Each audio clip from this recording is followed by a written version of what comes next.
বিএনপির মনোনীত প্রার্থী ঢাকা 14 আসনে সানজিদা ইসলাম তুলি এই মুহূর্তে নির্বাচনী প্রচারণায় অংশ নিয়েছেন এবং হাজার হাজার নেতাকর্মী রয়েছেন তার গাড়ির আশেপাশে এবং সকলকে হাত নাড়িয়ে সাড়া দিচ্ছেন।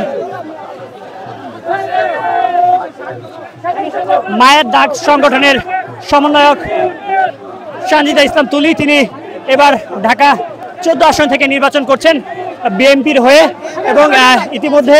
নির্বাচনী প্রচারণায় আপনারা দেখছেন চারপাশে হাজার হাজার নেতাকর্মী রয়েছে, সকলকে হাত নাড়িয়ে সাড়া দিচ্ছেন। মিরপুরের কিছু অংশ শাহালি সহ এই অঞ্চল জুড়েই মূলত ঢাকা 14 আসন এবং এই 14 আসনে নির্বাচন করছেন মায়ের ডাক সংগঠনের সমন্বয়ক সানজিদা ইসলাম তুলি এবং তিনি এবার বিএনপি থেকে মনোনয়ন পেয়েছেন এবং তারপর থেকে আপনারা দেখছেন আজ এই প্রচারণায় অংশ নেওয়ার পর থেকে চারপাশে বিএনপি নেতাকর্মী সহ ভোটারদের হাত নাড়িয়ে সাড়া দিচ্ছেন এবং আমরা দেখছি যে সানজিদা ইসলাম তুলির গাড়ির চারপাশে হাজার হাজার বিএনপি নেতাকর্মীরা রয়েছেন।